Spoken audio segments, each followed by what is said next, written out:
इंदौर के मध्य क्षेत्र रानीपुरा स्थित कोष्ठी मोहल्ला वार्ड क्रमांक 60 में सोमवार की रात लगभग 9:45 बजे एक बड़ा हादसा हो गया, जब जवाहर मार्ग पार्किंग के पास स्थित एक 5 मंजिला मकान अचानक भर कर गिर गया।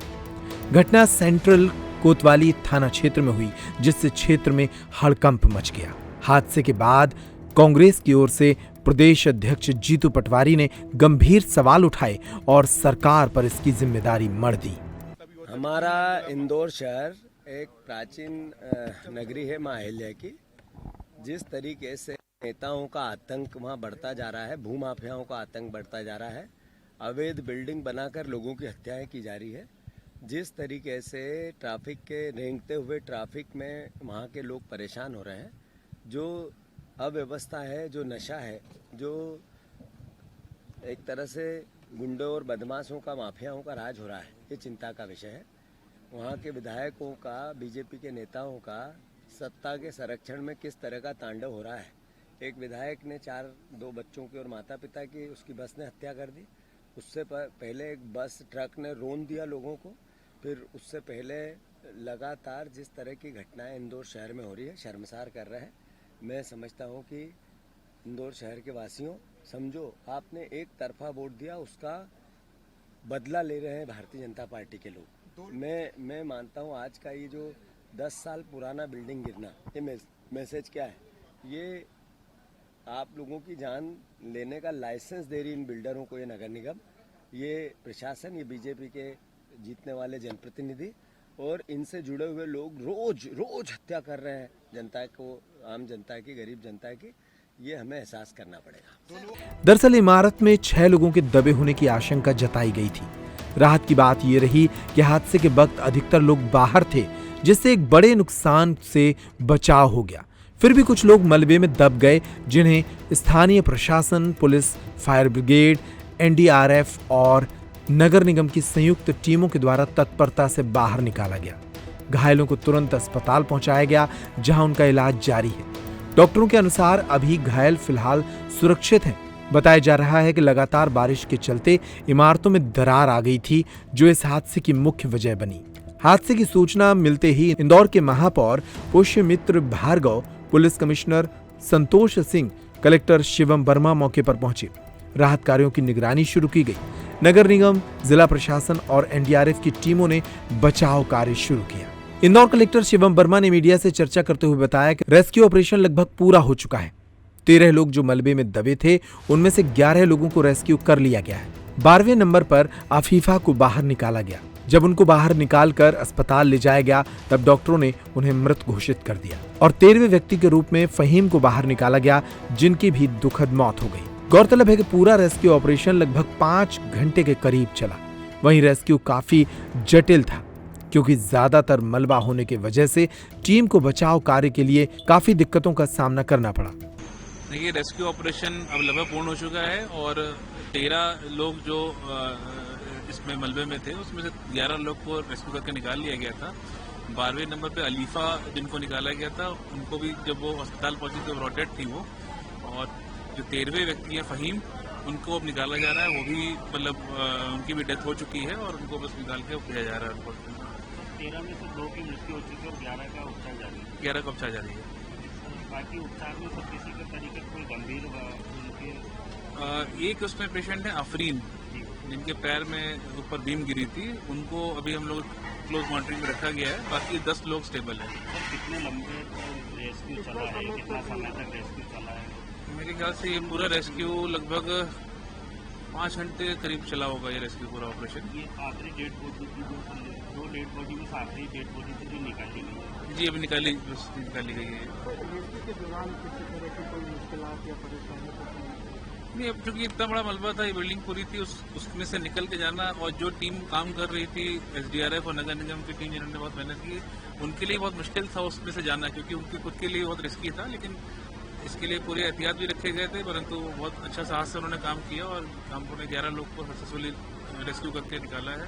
12वीं जो बालिका थी, उनको रेस्क्यू किया गया था, परंतु उनकी डेथ हो चुकी थी, मतलब उसके कारण। और लास्ट जो फहीम है, उनकी भी डेथ हो चुकी है।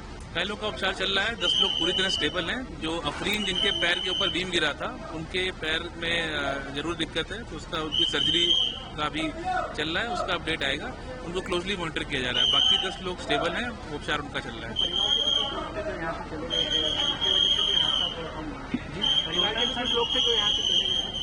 टोटल ये समझ में आता है कि 22 लोग थे, जिसमें से कुछ लोग घर में नहीं थे। हाँ, ऐसा पता चला है कि वो कुछ सदस्य परिवार के वो दूसरी जगह खजराना में जाके चले गए थे, 9 लोग करीब।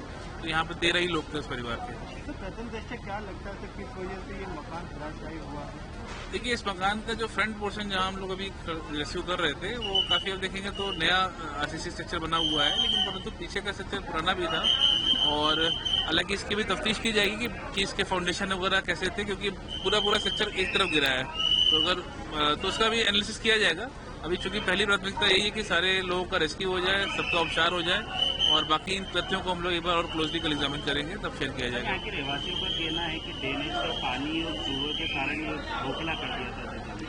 एक बार इस विषय को देख लिया जाएगा। अभी ये बहुत अर्ली प्रीमेच्योर होगा कहना, लेकिन अभी चूंकि पहला इनको हम लोग हॉस्पिटल भेज देते हैं, और बाकी एक बार जो घायल लोग हैं, इनका उपचार हो रहा है, उनका एक बार फॉलोअप कर लिया जाए। इसको भी हम लोग इन तथ्यों को भी एग्जामिन करेंगे। सर, मकान किसका था?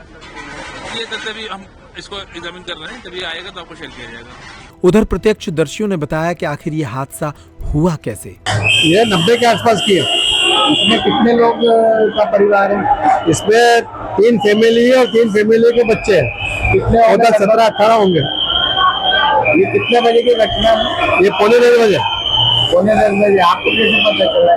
पता कैसे चला? मैं किचन में खाने के लेने के जा ही रहा था, इतने में वाइफ ने कुछ मेरे को पकड़ाया, तो मैं कहा चलो रुको, तो आवाज आई मेरे को। मैं समझा पानी बारिश आया, तो जो देखने गया तो मेरे सामने बैठा है। आपका नाम? कुतुबुद्दीन। कितने लोग हैं इसके अंदर? अब ये पता नहीं कितने, कुछ नहीं कह सकते। क्या परिवार में अंदर थे भी कि नहीं, क्योंकि खाना खाने का सबका टाइम है, सब घर पे ही होंगे इस टाइम। तो कितने लोग रहते थे अंदाजे में? ये 17-18 की फैमिली पूरी। सामने गिरा मकान? ये मेरे सामने गिरा। कितने बजे गिरा भाई? पौने 10 बजे के आसपास, 9:30 पौने 10 बजे। सूचना किसने दी? नगर निगम को, पुलिस प्रशासन को? आती नहीं? जब मेरी चौक रहा सीधे, तो इतने में तो पब्लिक ने सब इकट्ठे हो गए थे। मैंने बोला फायर ब्रिगेड को फोन करो, तो क्या कर दिया। नगर निगम को सूचना, कितने लोगों ने रेस्क्यू करने को सोचा? बहुत लोग आ गए थे। पूरे मोहल्ला, पूरा मुस्लिम परिवार पूरा आ गया था। देखिए, हम लोग जब हम सिटी में थे और हमें जैसी खबर मिली कि रानीपुर में एक मकान ढह गया और 20-22 लोग जो है परिवार था, वो पूरा परिवार दब गया है, तो हम सभी भागते हुए जब यहाँ आए, हमने देखा उस वक्त तो मोहल्ले के कुछ जो नौजवान साथी थे वो लगे हुए थे। साथ ही में फिर हम लोगों ने भी उनके साथ में जब देखा जा करके, तो अभी तक करीब 10 लोगों को रेस्क्यू किया गया। एक जो लेडी है, उनका पैर जो है वो ख़त्म हुआ है। बाकी एक लड़का जो था इस परिवार का, फ़हीम, उसका इंतकाल हुआ है। और अभी आखिरी में मालूम पड़ा कि एक बच्ची जो इनकी मिसिंग थी 16 साल की, आफरीन नाम से, वो अभी लास्ट में जब हम लोग जो डेड बॉडी उसकी फ़हीम की निकालने की जद्दोजहद कर रहे थे, उसके बाद हमें पता चला, तो फिर हमने सर्च किया, तो फिर उसकी भी डेड बॉडी एक पलंग के नीचे से मिली। तो कुल मिलाकर ये कि अभी 2 बच्चों की डेथ हुई है, एक महिला गंभीर रूप से घायल है, बाकी जो लोग हैं उनको चोटें लगी हैं, लेकिन इतनी गंभीर चोटें नहीं है। टोटल 13 ही लोग?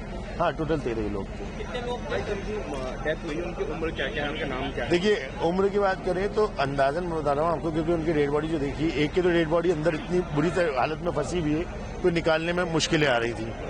लेकिन जो बच्ची की भी हमने देखा है, तो 15-16 साल, उनकी दोनों की उम्र 15-16 साल है। रेस्क्यू ऑपरेशन चलाने में कितनी दिक्कत आई? देखिए, शुरुआत में तो यह था कि पब्लिक जैसे भी थी, जैसे ही मोहल्ले वालों को मालूम पड़ा, पूरे मोहल्ले वाले जो थे वो पूरी जी जान से लग गए। सभी मोहल्ले वालों के साथ में फिर जब प्रशासनिक टीम आई, तो प्रशासनिक टीम ने आने के बाद में कलेक्टर साहब खुद आ गए, कमिश्नर साहब खुद आ गए, निगम से पूरी टीम आ गई, और उसके बाद प्रशासन का पर्याप्त साधन थे, प्रशासन का पूरा सपोर्ट रहा। कलेक्टर साहब ने खड़े रह करके खुद सारी चीज़ों को मुहैया कराई जो हमें रेस्क्यू में, चाहे वो सब्बल लगे हों, ग्राइंडर लगा हो, कटर लगा हो, तो नगर निगम की टीम ने भी पूरा सहयोग करा।